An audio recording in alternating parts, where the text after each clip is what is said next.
Thanks so much for tuning into Talking Point. I'm your host, Neeraj Shah. The last couple of days, or the last couple of weeks maybe, Indian IT services stocks have been a bit off the boil. Just that, in the latter half of the week gone by, we had Happiest Minds, a mid-cap IT name, really shoot off the blocks, courtesy maybe a couple of reports that have come in from brokerages like Nomura. But I'm sure the growth rates within are now getting discounted by the street at large. We thought it best to get the gentlemen at Happiest Minds, because we didn't talk to them post the results as well, to talk, yes, a little bit about the results, but more about how they see the growth environment for them. And they are largely digital, 97 or 98% digital, but for the Indian IT space at large, because I'm sure they have thoughts there. And it's my pleasure to welcome in Venkatraman, Narayanan, and Joseph Anantharaju from two different geographies to talk about how they see Happiest Minds in the Indian IT space. Gentlemen, both of you, good morning and good evening. Thanks so much for joining in. Good morning. Thanks, Good morning. So I'll let, okay, Venkat, let's start off with you, and then Joseph, Venkat, just my request is both of you just to come in as and when you deem Sure. Absolutely. Sure. Let's talk about the space at large. You did what you did in Q3. You might be doing what you will do in Q4. The expectations are that the space at large could grow really well. We were talking about, just before we went on air, a report by one of the big consulting firms. But HCL Tech CEO has also said that Indian IT services could actually double in the next 3-4 years or 4-5 years. How do you see the growth landscape? So I'll just take the first part of the question, Neeraj. If you look at what we have always been saying, right from the days of the IPO, we were growing at about 20-21%. That was the growth rate for our operating revenues. And this 21 year, FY21, was kind of an odd year with the pandemic. And so we had to dial down on our growth expectations. So we had said we'll grow maybe a low single digit, and that was the expectation from our side. And hopefully we'll do better than that, is what it looks like after our results of the quarter and the 9-month number, which is about 2.2% in dollar terms and about 9.6 in rupee terms. So that's a good number that we are seeing right now. But anyway, looking a little forward, we always said that we would do twice the industry growth rate. And right now the industry growth rate is expected to be about 9 to 10%. The expected number, as you said from the report that you talked about. So we were always thinking of doing about double of that, which essentially takes us back to the 3 years before the FY21 number. So that's a number on an organic basis that we were talking about for FY22, and for the long term, maintaining that kind of a trend and number. So, I'll probably, next question will probably be a little bit more on how we are seeing industry-wise growth. So I'll probably give a little bit, on that. When we last spoke in November, I was mentioning that, in a few of the verticals that we are present, we are seeing demand building up, and I want to give you pre-January 1st and post-January 1st picture. So in December, as and when budgets were getting decided, in 3 of the sectors, right, 3 to 4 sectors, we saw fair bit of budgets getting opened up, which customers said some of them they started off in December, but mostly made commitments and had us line up our ducks to get started in January. So this was in edutech, high tech, media and entertainment, and in BFSI. We saw some of this activity. Industrial, manufacturing, retail, we had it was still there was some uncertainty.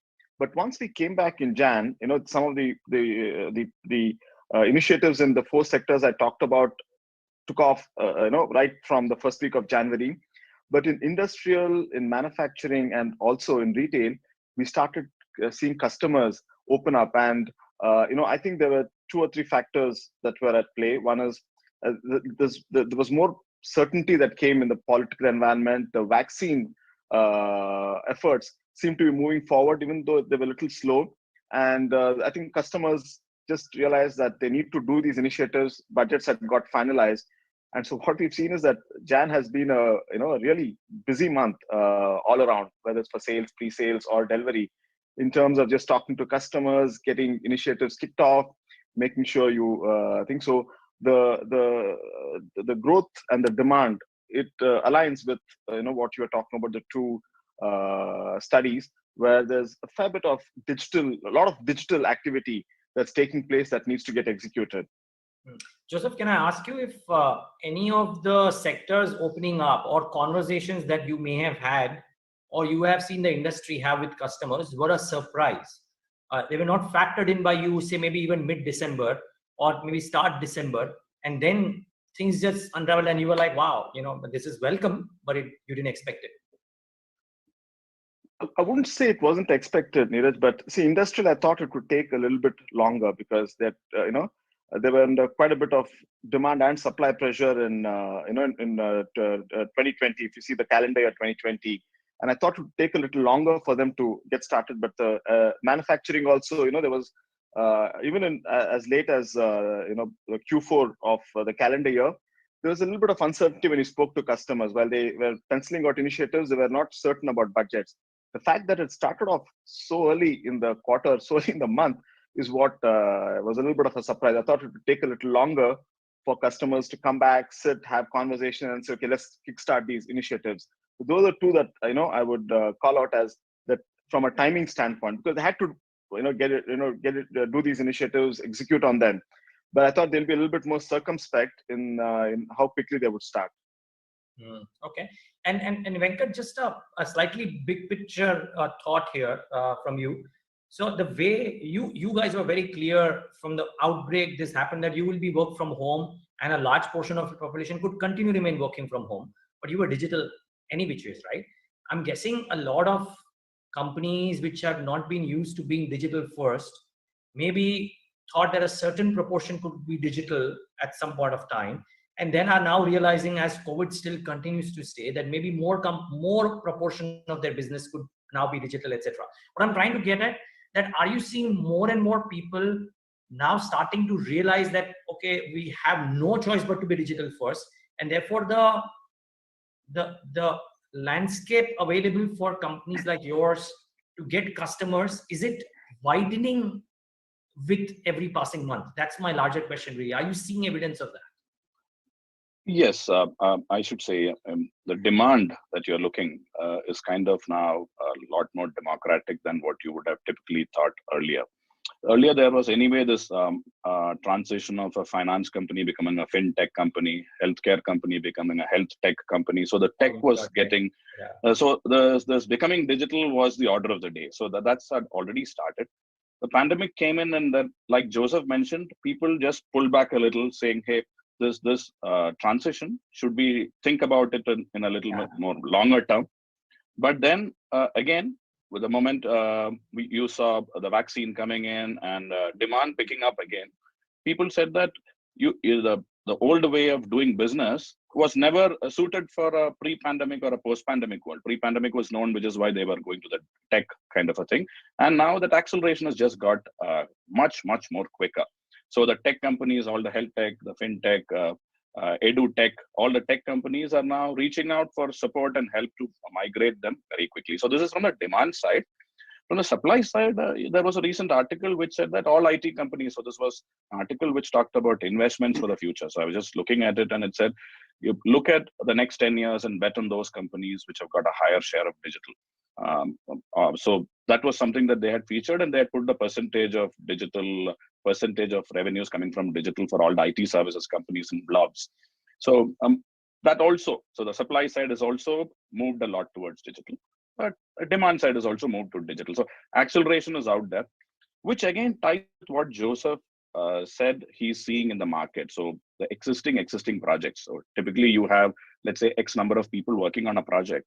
Suddenly the demand has come to a point where the pent-up demand gets released and they want to push the project out of the door ASAP. So to that extent, they're asking for us to put in more resources, because that's how you get done. You have to put that much more effort to shrink the timeline so that they could get it out as early as possible in the next year. So there is a supply constraint that's slowly building up, which is what I'm sure you would have seen all over. The talent, the run for talent is going to start. And even if we were a little, I would say, little behind in picking up the demand, because it's essentially how the customer behaves. The customer is behaving in a particular form right now. The demand is coming up, but right now I think we are kind of preempting, or we are looking out for that uptick in supply that's going to really hit all of us. I mean, just not Happiest Minds, it'll be across the industry. Yeah, well, I'm sure you're happy with, well, people are usually not happy if something hits you, but this must be a positive thing. Just one quick follow-up. And when I speak to some of the Indian IT vendors, a lot of them are benefiting on their growth curves by making strategic acquisitions, not just at times for adding capability, but at times for adding geography. And I think, if I'm not wrong, LTTS spoke about it, about having acquired something in the Middle East and that adding significantly growth. Some people are doing it in the Nordic regions or the Scandinavian regions as well. Are you guys, you've made an acquisition, I would want you to develop on that, but are you guys looking at acquiring strategic assets which help you mine a particular region quicker than what you otherwise would have been? Good question. So geography and presence in a particular geography is one of the benchmarks that we obviously look into when we look at an acquisition. But largely we are competency driven or the capability driven. So if you're looking for a technology or a product capability or a competence that we need to fill in terms of a gap in our offerings to the market, that first drives the whole initiative. So I'll tell you a little bit of, if I just step back a little, a customer is always looking for a solution for a problem that he has. He's not looking for a vendor. So he has a problem. He's not saying, hey, let me go to this vendor or that vendor. He's looking for a solution. So when he calls up Joseph, he's not talking to Joseph as Happiest Minds. He says, hey, I've got a problem and I need a solution. Have you guys done something here? So the question that drives the business is obviously the solution and the competency. So if we are able to step up and say, hey, you know what, we have got this competency and this is a gap that we can identify and fulfill for you, there the deal is almost done, because our strategy is land and expand. So you get into a talking point with a customer and then you land into the customer and then you expand over a period of time. So if you look at it, competency is what is biggest conversation point, if I were to tell you, solution and competency. So that's the number one tick box or a check box that we will look at. Obviously, things like profitability, customer, geography, and also being 100% digital, because we don't want to dilute our positioning. These are the 5 or 6 things that we really look at. Valuation, obviously, is something that's market driven, demand and supply driven. So we have to see, are we ready to pay for it for this? It's a buy versus build kind of a question that we'll ask ourselves. And that's the decision. That's how the decision gets taken up. So largely, M&A questions, though answered by the finance guys, are largely driven by the business requirements. Okay. Thank you. Joseph, one question on pricing as well. You mentioned, you guys are talking about a large quantum of supply going to hit you. You mentioned about how some sectors opened up as well, and the companies need to quickly move on to digital projects. I would guess all of this points towards pricing being dictated by you and not by the client. Fair assumption? So, see, even last year, Neeraj, barring the second quarter, of the calendar year again, between April and June, when customers were also going through a very uncertain time period, a few of them came back and made a request for, some temporary discounts, and we packaged it well enough so that once things came back to a semblance of normalcy, we could pull back. But we didn't see, outside of that, we didn't see any pricing pressure. And right now, as you pointed out, it's being driven more by your ability to come up with a solution and give the customer the confidence that you will be able to execute by and large. That's what we are seeing. So there's really not much of a pricing pressure that we are seeing. Obviously, there are variances between different geos, right? Your pricing in US always will be the best. You'll have Europe next, then maybe Middle East and India, ANZ somewhere in between. So that pecking order still stays the same. Within that pecking order, we've not seen much. Joseph, on the contrary, I'm asking if you believe that you actually have a foothold into getting better pricing even for the larger deals. So we've, that's something we're discussing, Neeraj, and we want to take a slightly, deliberate approach over there. We've sort of pushed it out to the sales team that, hey, this is the situation right now, and we're taking a look at it so that we can come up with a proper strategy. But I think there is a merit in looking at, how do we really go back with, maybe a revised or a new pricing strategy. So there should be some pricing power. I agree with you. Okay. So in which case, guys, can I get to the couple of questions which have also been on top of the mind of the market? I mean, we put out the story yesterday about this Nomura report that came. I don't know if you guys got a chance to look at the report that they put out on your company, but they're talking about some pretty high growth numbers for you. Can I talk a bit about that? And either of you can feel free to answer, but they are penciling in, as I read out, a USD revenue CAGR of 25% over FY21 to 24 financial year. One, any thoughts on this? And two, would it be pricing led? Would it be volume led? Would it be a combination of both? I mean, largely pricing led or largely volume led? That's my question, really. So I'll take the part on the growth point, Neeraj. So we have been saying that we want to get back to the 20% plus growth rates that we have been seeing in the last 3 years. So that's one. And I think I've not had an opportunity to go in great detail because this is an independent report put out by Nomura. So I think they have also taken into account some acquisitions, because we've been talking about acquisitions. We did complete one, which is Pimcore PGS. So I think they have bolted it on to come to those numbers, Neeraj. So that's how it looks like. And acquisition is a part of our growth strategy, right? So we have to talk about what we'll do in the next couple of years. I've already said that we are continuously looking at companies in the 10 to 30 million kind of a range to see how we can add that to our capabilities. So what's happened is the existing growth story is 20%, and then the acquisition. So I think in his report, he has taken and added both of them to come to this number. So we don't put out any guidance, but I think that's the basis which he has taken. But okay, I'm not asking you to give me a confirmed guidance, but I'm just saying, let's work with an assumption that the industry grows at the bare minimum 10-12%. The HCL Tech CEO this morning or last evening has put out a statement saying that Indian IT could grow double in the next 4 to 5 years, which means that the number would be slightly higher, say 15%. But let's assume it's 10-12%. You grow double than that organically, which is about 20%. And then if you make some acquisitions, add that growth on top of it, then the number doesn't seem to be too far off the ball. Yeah, that's what I mentioned. So it's kind of a best case scenario. Okay. We said 20, and then you bolt on, and the bolt on also continues to grow because it's a digital asset. Because we have always said that we'll only look at digital asset. So the assumption is the digital asset, being a smaller size, let's say 10 or 12 or $15 million, will grow at will have a larger growth percentage, which then I think he has averaged it over our base, because what happens is our base is 102 last year.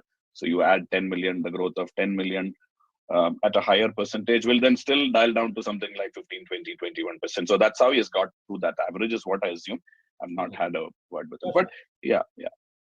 No, fair call. The other thing is how profitable would this growth be as well? Part one of this is, of course, you've had a great run rate on the EBIT front for the past few, but there are multiple assumptions, and not just referring to one report, but multiple reports which lay out varying degrees of their assumptions about what could happen to EBIT over a period of the next 2-3 years. When we last spoke to you guys, you had mentioned that since work from home is a distinct reality now for the foreseeable future, that helps you save cost as well meaningfully, even though some of it would have gotten discounted by now. How do you think your target EBIT margin ranges stay? Also, it would be a factor of what kind of pricing are you willing to charge your clients, depending on the kind of growth rate you want as well. So can you guys on the margins front, I've always long held in the sense 2 quarters we have been guiding the market saying that we'll be somewhere around 21 to 23% on our EBITDA. So that's been the number, because the benefits that you really see in our financials is, one is utilization, which is at about 81.6%. It's highest kind of a number for us. Second is attrition. See, the cost of attrition is not a number that people can call out, but everybody knows that when you lose Happiest Mind to competition or to the market, it absolutely has a cost which hits our bottom line. So that has been at a low 13.1% trailing 12 month. Given the supply situation, despite we'll obviously try to make sure that we are the best place to work, great place to work, but still that could have an impact on how things pick up. Third thing is compensation increase. Again, the same press that we are talking about for growth is also talking about the expectation that is getting built up with vis-a-vis the compensation that increases that people can expect for the next year. So that's something. So these three are going to be really something that will come into play in FY22 and forward. So this is one thing. Second thing is the other aspect is we had benefits of the COVID pandemic. Work from home, travel had almost come down to zero. So that's obviously going to come back. Second is we had certain benefits in terms of rental reduction. Your admin cost, very simple. The electricity cost for our facilities has come down. So it's something that has shown up in the P&L. It has to show up, right? It's a revenue expense. So you see these things have all come in and it's taken my P&L to where it is. I'm at a 27.3 and 9-month basis, 29.3% EBITDA for the 3 months. So that's not the basis. So which is why I said 21 to 23 earlier. But then now I'm getting pushed to say, hey, 3 quarters you've been saying 21 to 23, but you've been declaring much higher numbers. So do you want to really recalibrate those numbers? So then we are now saying 21 to 24, but largely staying with the range that I've always held to be the number, because we will not hesitate to make any investments that are required in the technology or in your customers or in our people. That's something that the BUs will not let me do it. The finance guys will be asked to stay back and say, we need those investments, because that is what really differentiates us as a solution or a provider of difference to our customers. So that's where I stand back. Joseph? No, I agree with you, Venkat. And as I mentioned earlier, Neeraj, the question on the pricing, we are taking a look at it, and we'll take a deliberate approach, to our customers. See how they've recovered, and where we can make a cogent case. And as Venkat pointed out, there will be a few areas that we will want to invest in the upcoming year. We're just getting into our planning. One area that we've clearly marked out is in the domain part of it. Build deeper capability in domains, and in each vertical, pick up 1 or 2 areas where we can really make a huge difference to the customer and build deeper capability, both in terms of expertise and solutions that can help accelerate the whole transformation process. At the same time, look at some of the newer technologies, whether it's around AR, VR, blockchain.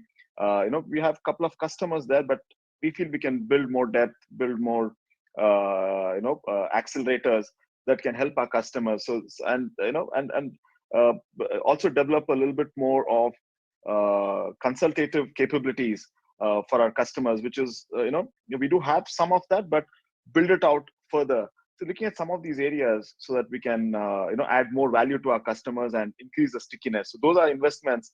And as Venkat pointed out, we won't hesitate to make them. If you see, since we see it as a long-term benefit to the company, but we'll also keep a close watch on our bottom line, what we've made a commitment to. We have to meet that. So it will be a balancing act. Fair call. I think people should try and read between the lines. But gentlemen, this was lovely talking to you today. Thank you so much for sparing the time. And well, it seems like a high growth phase ahead for the space at large and for you in particular. So I wish you all the best with that. Do well and stay safe. Thank you very much. Thank you. You too. Stay safe. Thank you very much. Stay safe. Bye-bye. Bye-bye. Thank you so much. And viewers, thanks for tuning into this leg of Talking Point.